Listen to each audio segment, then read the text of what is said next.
A graça e a paz do Senhor Jesus Cristo, queridos irmãos. Bom dia!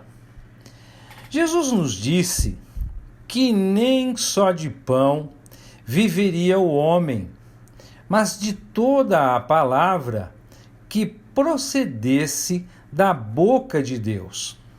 Por isso, nós precisamos aproveitar muito bem esse tempo. Um tempo bom e precioso, para juntos nos debruçarmos agora sobre a carta de Paulo aos Romanos. Aqui com vocês, o professor Fábio Machado, e hoje estarei expondo do capítulo 1 até o capítulo 3. A epístola ou carta aos Romanos não é a primeira que o apóstolo Paulo escreveu, mas indubitavelmente a mais estudada, e o lugar dado a esta gloriosa epístola, imediatamente após o livro de Atos, é o lugar certo, pois Romanos tem como tema principal o Evangelho de Deus. Romanos foi escrita por Paulo entre os anos de 57 a 58 depois de Cristo, quando estava hospedado na casa de Gaio, que era um corinto rico a quem Paulo havia batizado, e ela foi redigida por Tércio. A autenticidade dessa epístola nunca foi posta em dúvida. Universalmente tem-se acreditado, e desde os primeiros tempos, ser de autoria do apóstolo Paulo. A carta é dirigida a todos os que estão em Roma, amados de Deus, chamados santos. Havia então uma igreja, uma assembleia local de crentes na grande cidade de Roma, que provavelmente foi fundada por alguns dos convertidos no dia de Pentecostes, conforme Atos capítulo 2, verso 10. Com relação à importância da carta aos Romanos, se formos questionados sobre qual parte do Novo Testamento um cristão deve estudar mais, provavelmente responderemos sem hesitar a carta de Paulo aos Romanos. O Dr. Martinho Lutero encontrou sua grande mensagem e libertação nesta epístola. Nenhum testemunho melhor sobre esta epístola poderia ser dado do que o dele. Ele disse: é a verdadeira obra-prima do Novo Testamento e o evangelho mais puro, que vale e merece que todo cristão não apenas o aprenda de cor, palavra por palavra, mas também que ele deve lidar diariamente como o pão de cada dia das almas dos homens. Pois nunca pode ser muito ou muito bem lido ou estudado. E quanto mais é manuseado, mais precioso se torna e melhor tem o seu sabor. No capítulo 1, dos versos 1 a 7, nós temos a saudação. As 13 cartas de Paulo iniciam-se com o nome do apóstolo. Na época, costumava-se abrir a carta com o nome do remetente e sua apresentação pessoal, em vez de colocá-los no fim, como fazemos hoje. Paulo identifica-se como servo, literalmente escravo de Jesus Cristo e designado para ser apóstolo enviado para anunciar as boas novas de Deus, e separado para esse ministério maravilhoso. Ele afirma que essas coisas boas não são algo novo que ele inventou, mas o cumprimento das profecias do Antigo Testamento a respeito da vinda, morte e ressurreição de Cristo. Paulo desperta o interesse dos crentes judeus que leem sua carta ao relacionar o Evangelho com o Antigo Testamento. O Evangelho diz a respeito de seu filho Jesus, da descendência de Davi segundo a carne, mas prova ser o verdadeiro Filho de Deus, segundo o poder do Senhor, por intermédio da sua ressurreição. Isso prova a humanidade e a divindade do Deus homem, o único que pode ser nosso mediador, por meio de quem ele, Paulo, e os apóstolos receberam a graça e a autoridade de chamar os gentios em toda parte a crer nele e lhe obedecer, em honra ao seu nome. Nos versos 6 e 7, Paulo descreve seus leitores, os santos de Roma. Eles também são amados e chamados por Cristo para serem santos. E impetra sobre eles a bênção, que Deus Pai e o Senhor Jesus Cristo lhes deem graça e paz. Nos versos de 8 a 17 do capítulo 1, nós temos a explicação. Aqui Paulo dá uma dupla explicação. Primeiro, porque ele escreve a carta, dos versos 8 a 15. E segundo, sobre o que ele escreve, nos versos 16 e 17. Paulo começa dando graças a Deus por meio de Jesus Cristo, pela igreja que estava em Roma, pois a fé deles era comentada em todo o mundo. E toma Deus, a quem servia, por testemunha de que orava incessantemente por eles, pedindo que, se fosse da vontade de Deus, que ele lhe concedesse uma oportunidade de ir vê-los. Paulo desejava visitar os santos de Roma havia muito tempo. O testemunho deles espalhara-se por todo o Império Romano. Paulo tinha 3 motivos para estar ansioso por visitá-los. Primeiro, compartilhar com eles algum dom espiritual e confirmá-los na fé. Segundo, se confortarem reciprocamente na fé mútua. E terceiro, para conseguir algum fruto entre eles, isto é, ganhar outros gentios para o Senhor Jesus. Ele explica que foi impedido de visitá-los até aquele momento. Agora, entretanto, ele estava pronto para visitar Roma.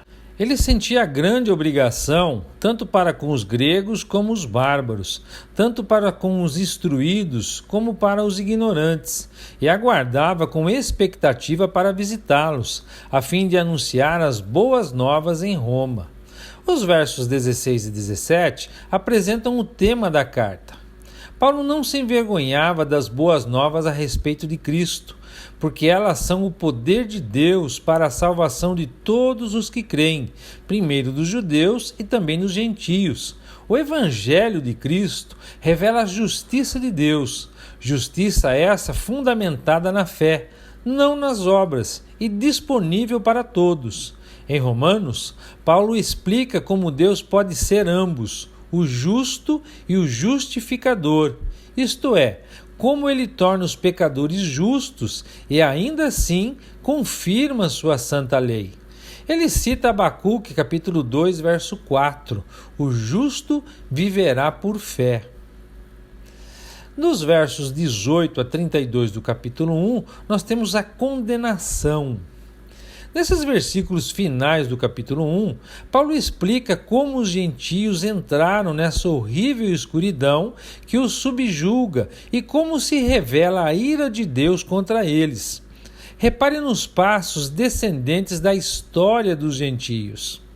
Dos versos 18 a 20, eles conheciam a Deus.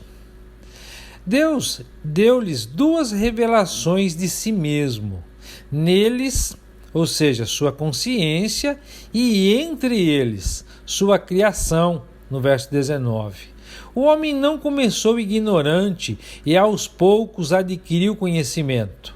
Não, desde o início ele teve a revelação fulgurante do poder e da sabedoria de Deus, mas deu as costas a isso.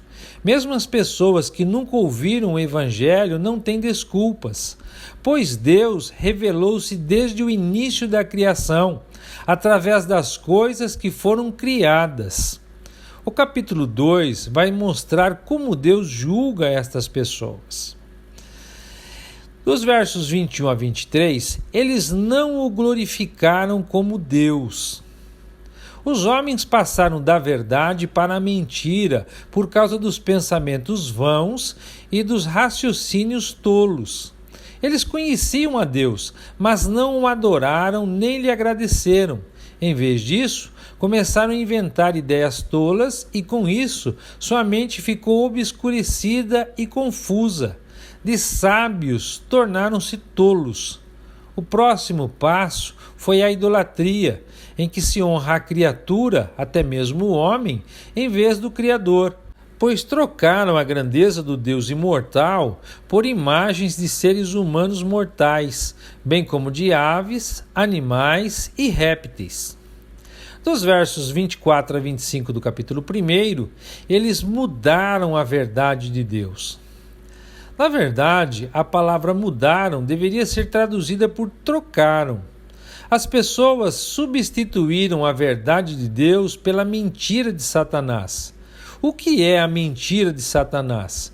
É a adoração da criatura em vez do Criador, do homem em vez de Deus, das coisas em vez de Cristo.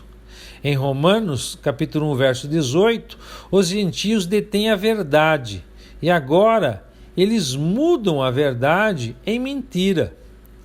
Dos versos 26 a 32 do capítulo 1, eles rejeitaram o conhecimento de Deus. No início, essas pessoas tinham o conhecimento claro de Deus, versos 19 e 21, e de seu julgamento contra o pecado, verso 32. Agora, porém, alcançam o patamar mais baixo de seu declínio. Elas não querem nem mesmo terem o conhecimento de Deus. Os resultados desse declínio são trágicos. Paulo diz que no início o homem era a criatura mais elevada de Deus. Todavia, ele fez de si mesmo um animal. Veja os 3 julgamentos de Deus. Nos versos 24 e 25, Deus entregou-os à imundícia e à idolatria. Nos versos 26 e 27, Deus os entregou às paixões infames. E no verso 28, Deus entregou-os a uma disposição mental reprovável. Deus desistiu deles. Essa é a revelação da ira do Senhor. Embora ainda hoje os pecados enumerados aqui sejam praticados com a aprovação da sociedade, inclusive, eles são muito vis para serem discutidos ou definidos. De todo jeito, as pessoas sentem prazer com esses pecados, embora saibam que serão julgadas. Nós mesmos estaríamos nessa escravidão do pecado se não fosse pelo Evangelho de Cristo. Graças a Deus por esse dom inefável. No capítulo 2, do verso 1 até o capítulo 3, verso 8, Paulo volta o holofote para o seu povo, os judeus, e mostra que eles também são pecadores diante de Deus. Aqui no capítulo que nós lemos, o capítulo 1, verso 20, ele afirma que os gentios não têm desculpa. É no capítulo 2, verso 1, que os judeus também são indesculpáveis. Essa notícia cai como um raio sobre os privilegiados judeus. Eles pensavam que, com certeza, Deus lidaria com eles de forma distinta da que usaria com os gentios. Paulo afirma que não. Os princípios de julgamento de Deus são justos. Por isso, os judeus estavam sob a condenação e a ira do Senhor. Nesse capítulo, ele menciona 3 princípios divinos de julgamento que provam que tanto os judeus como os gentios estão condenados. Aqui no capítulo 2, os versos 1 a 5, o julgamento segundo a verdade de Deus. No capítulo 1, talvez o judeu, à medida que lia a acusação de Paulo ao gentio, sorrisse e pensasse: isso se encaixa muito bem a eles. A atitude deles deveria ter sido igual ao do fariseu lá de Lucas. Ó Deus, graças te dou, porque não sou como os demais homens. Contudo, Paulo joga sobre eles exatamente o julgamento que faziam dos gentios. És indesculpável, pois pratica as próprias coisas que condenas. O julgamento de Deus não é segundo os rumores, as fofocas, o bom conceito que temos de nós mesmos ou a avaliação do homem, mas segundo a verdade. Talvez os judeus pudessem argumentar: com certeza, Deus não nos julga com a mesma verdade que aplica aos gentios. Veja como tem sido bom com Israel. No entanto, eles ignoravam o objetivo que Deus tinha em mente quando derramou sua bondade sobre Israel e esperou com tanta paciência que seu povo o obedecesse. Era de supor que sua bondade os levaria ao arrependimento. Em vez disso, eles endureceram o coração e assim armazenaram mais ira por parte de Deus para o dia em que Cristo julgará o perdido, como vemos lá em Apocalipse no capítulo 20. Os pecadores não percebem que a bondade de Deus é a preparação para a graça dele. Assim, endurecem o coração e cometem mais pecados, pois pensam que o Senhor os ama tanto que não pode condená-los, em vez de se curvarem em humilde gratidão.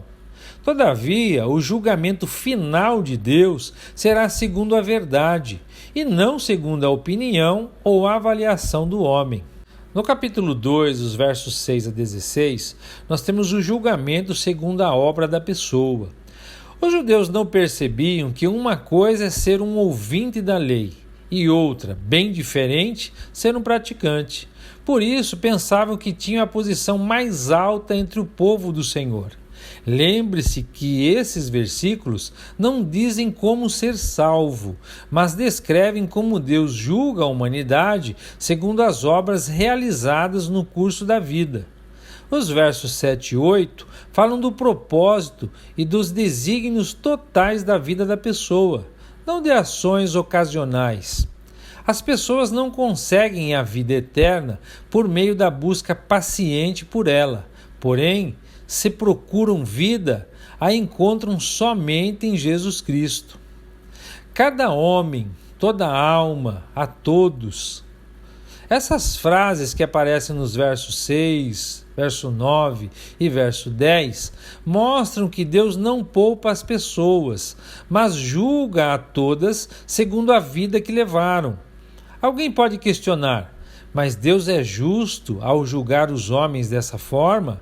Afinal, os judeus receberam a lei e os gentios não.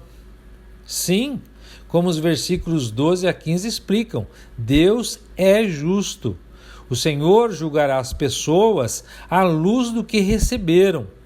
Todavia, não pense que os gentios, que desconheciam a lei de Moisés, viviam à parte da lei, pois tinham a lei moral de Deus escrita no coração.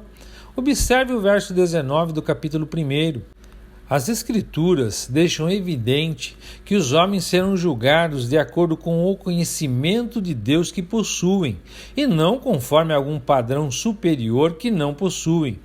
Os judeus serão julgados de forma mais severa, porque ouviram a lei e se recusaram a obedecê-la. O mesmo acontecerá com os pecadores de hoje, que ouvem a palavra de Deus, mas não prestam atenção a ela. Nos versos 17 ao 29 do capítulo 2, nós temos o julgamento segundo o Evangelho de Cristo. Paulo já mencionou 2 vezes o dia do julgamento. Agora, ele afirma que esse julgamento será do coração, quando Deus revelará todos os segredos. Jesus será o juiz e perguntará: o que você fez com o meu evangelho? Os judeus vangloriavam-se de seus privilégios, o racial e o religioso. Eles conheciam a vontade de Deus e tinham um senso mais apurado dos valores, porque o Senhor lhes dera a sua palavra. Eles viam os gentios como cegos nas trevas, nécios e crianças. Os judeus se consideravam os favoritos exclusivos do Senhor, porém não enxergavam que esses mesmos privilégios obrigavam-nos a levar uma vida santa. Eles mesmos desobedeciam à lei que pregavam aos gentios. Como resultado disso, os gentios maus blasfemavam o nome do Senhor por causa dos pecados dos judeus. Talvez Paulo refira-se às palavras de Natã a Davi no segundo livro de Samuel, capítulo 12, verso 14, ou até mesmo em Isaías, capítulo 52, verso 5. Se havia alguém que tinha religião, eram os judeus, porém a religião deles resumia-se a cerimoniais exteriores e não a realidade interior. Eles vangloriavam-se de seu rito de circuncisão, que os identificava com o Deus vivo. Todavia, que benefício pode haver em um rito físico se não houver obediência à palavra do Senhor? Paulo chega mesmo a ponto de dizer que o gentio incircunciso, obediente à palavra, era melhor que o judeu circunciso, que desobedecia a ela. Na verdade, o judeu circunciso que desobedecia a palavra era visto como um incircunciso. Pois o judeu verdadeiro não é o que segue apenas as cerimônias exteriores na carne, mas o que tem fé interior, cujo coração foi transformado. O verso 27 afirma com clareza que o gentio cumpridor da lei, embora incircunciso por natureza, julgará os judeus que transgridem os padrões de Deus. Os judeus estavam e estão sob o pecado, tanto quanto os gentios, mesmo com toda a sua religião e o seu legalismo. E a situação deles é até mais grave, pois receberam muitos privilégios e muitas oportunidades para conhecerem a verdade. Assim, no capítulo 1, Paulo provou que os gentios são indesculpáveis, e no capítulo 2, que os judeus também o são. No capítulo 3, ele provará que o mundo todo precisa desesperadamente da graça de Deus, pois está sob o pecado e condenação. O capítulo 3 de Romanos é a ponte entre a seção 1, pecado, e a 2, salvação. Na primeira seção, que vai do verso 1 ao verso 20, Paulo lida com a condenação e conclui que o mundo todo, judeus e gentios, está sob pecado. Na última seção, que vai dos versos 21 ao 31, ele apresenta o tema de que tratará nos 2 capítulos seguintes, a justificação pela fé. Na verdade, o capítulo 3 é realmente a fundamentação para o resto do livro. Nos versos de 1 a 4, ele aborda a descrença de Israel, tema que retoma nos capítulos de 9 a 11. No verso 8, menciona a questão do viver em pecado, a qual retorna nos capítulos de 6 a 8. Observe o verso 8 do capítulo 3, que relaciona-se de perto com o verso 1 do capítulo 6. O verso 21 traz à tona o tópico da justificação pela fé, tema dos capítulos 4 e 5. Por fim, fala do estabelecimento da lei e da obediência a ela, assunto desenvolvido nos capítulos de 12 a 16. Dos versos 1 a 20 do capítulo 3, nós temos a má notícia, a condenação sob o pecado. Nesta sessão, Paulo faz 4 perguntas importantes e responde a elas. A primeira pergunta, nos versos 1 e 2, vale a pena ser judeu se eles são condenados? A resposta é sim, pois os judeus receberam os oráculos de Deus, sua vontade revelada em sua palavra. A nação de Israel teria recebido a Cristo e sido salva se tivesse crido na palavra e obedecido a ela. E assim, Deus teria espalhado a bênção para todo o mundo por intermédio dela. Nos versos 3 e 4, nós temos a segunda pergunta. A descrença de Israel cancela a palavra de Deus? É claro que não. A descrença do homem nunca cancela a fidelidade de Deus. Mesmo que todos os homens sejam mentirosos, o Senhor é verdadeiro. Nesses versículos, Paulo cita o Salmo 51, verso 4, em que o rei Davi admite publicamente seus pecados e a justiça do Senhor em julgá-lo. Davi declara a justiça de Deus e a verdade de sua palavra, mesmo ao admitir seus próprios pecados. A terceira pergunta Então, por que não pecar ainda mais e trazer mais glória para o Senhor? Mas, se a nossa injustiça ressalta de maneira ainda mais clara a justiça de Deus, que diremos? Que Deus é injusto por aplicar a sua ira? Alguém pode alegar ainda: se a minha mentira ressalta a veracidade de Deus, aumentando assim a sua glória, por que sou condenado como pecador? No verso 6, Paulo é rápido em descartar esse argumento pró-pecado ao mencionar que essa posição significaria que Deus não poderia mais julgar o mundo, e afirma que toda a verdade e justiça ruiriam se Deus fizesse o que esse tipo de pessoa reivindica e argumenta. Os inimigos judeus de Paulo mentiram e disseram que ele ensinou exatamente essa doutrina: façamos males para que venham bens, como diz aí o verso 8. Paulo descartou essa afirmação por ser tão contrária a todo raciocínio e a todas as escrituras, dizendo: a condenação desses que pensam e agem dessa forma é justa. Nos versos de 9 a 18 do capítulo 3, nós temos então a quarta pergunta. Então, os judeus são mais excelentes que os gentios? Não. Os gentios não são melhores nem piores que os judeus, pois ambos são pecadores e permanecem sob a condenação divina. A grande mensagem de Romanos é: não há diferença. Não há diferença no pecado nem na salvação.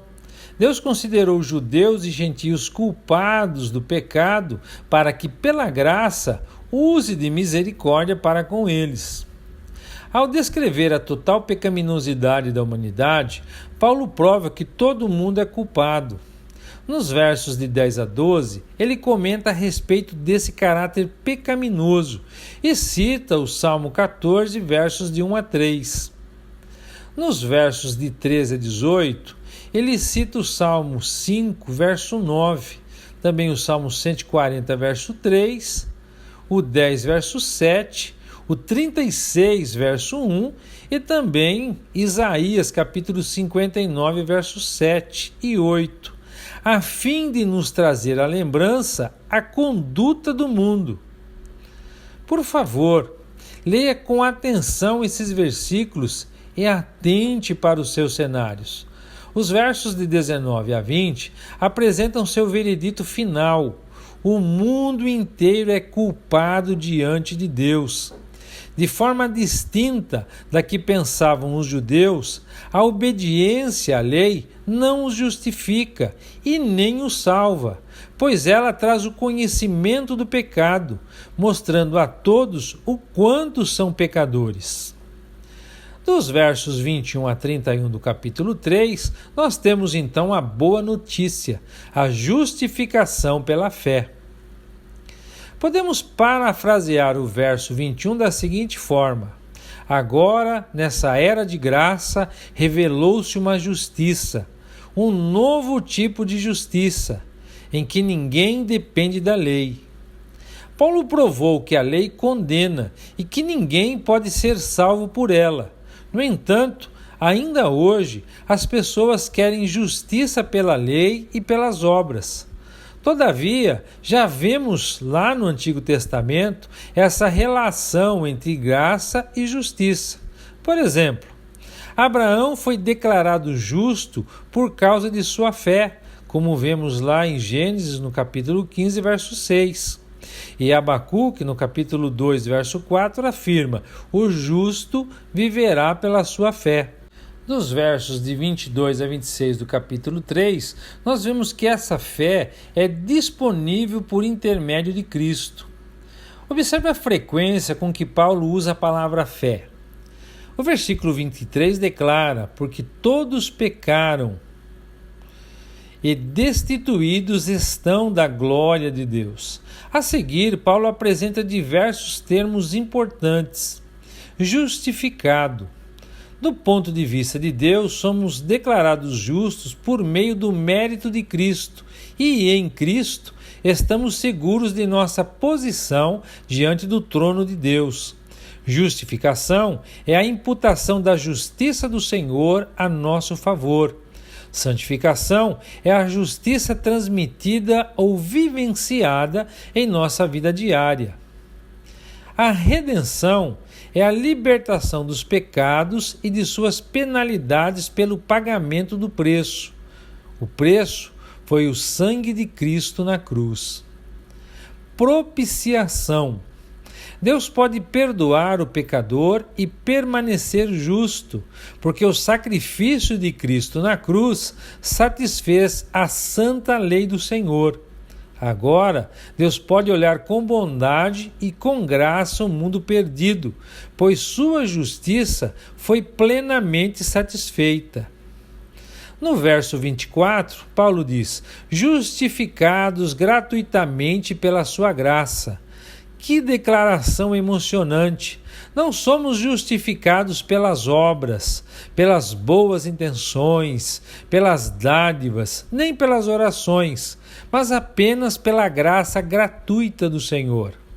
Nesta carta, Paulo explica que a cruz permite que Deus seja justo e justificador, como vemos no verso 26. Jesus pagou o preço que a lei de Deus exigia, quando, ao morrer, pôs sobre si mesmo nossos pecados. Todavia, ele ressuscitou. Portanto, ele está vivo e pode salvar todos os que creem. O verso 25 relata que Deus pôde parecer injusto por ter deixado impunes os pecados da humanidade e por ter perdoado pessoas como Abraão, Noé e Enoque nas eras anteriores à manifestação da graça, ou seja, a revelação completa do Evangelho de Cristo. É verdade, parece que gerações de pecadores escaparam do julgamento de Deus, embora o Senhor tenha enviado sua ira em alguns casos. Como Deus pôde fazer isso? Porque ele sabia que com a cruz poderia dar vazão total à sua ira contra o pecado e que a morte de Cristo forneceria redenção para pecados que foram apenas cobertos pelo sangue de bodes e de bezerros, conforme observamos lá na carta aos Hebreus, no capítulo de 9 a 10. Numa linguagem mais atual, Deus o salvou a crédito do futuro sacrifício do seu Filho Jesus Cristo. Ou seja, Deus o salvou sabendo que Jesus Cristo pagaria o preço pela salvação de todos. Dos versos 27 a 31 do capítulo 3, como todos os pecadores são justificados pela fé, não pelas obras da lei, os judeus não têm do que se vangloriar. Ele seria apenas Deus de Israel se a justificação fosse pela lei, porque apenas esse povo recebeu a lei. Contudo, ele é também o Deus dos gentios. Assim, tanto os judeus como os gentios são salvos da mesma forma, ou seja, pela fé. Esse sentido simples da salvação não cancela a lei, pois esta exigia a morte por causa do pecado, e Cristo morreu pelos nossos pecados. Dessa forma, o Evangelho estabelece a lei, e a lei do Senhor revela nossa necessidade de sua graça. Queridos, esses 3 primeiros capítulos nos mostram nossa condição horrorosa antes de conhecermos a Jesus e sermos salvos por Ele. Nós estávamos destituídos da glória de Deus, não tínhamos acesso a Ele, mas agora somos justificados pela fé e somente por ela temos a certeza da nossa salvação. Agora, nunca nos esqueçamos que a verdadeira fé sempre vem acompanhada de obras. Caso contrário, Como diz Tiago, a fé sem obras é morta. Por outro lado, quem nasceu de novo, nasceu do Espírito, e, consequentemente, o fruto do Espírito se manifesta nessa pessoa e através dela. Por isso, alguém que não pratica as obras da fé e nem evidencia o fruto do Espírito, infelizmente, ainda não é salvo. Que o Eterno os abençoe e até amanhã, se Deus quiser.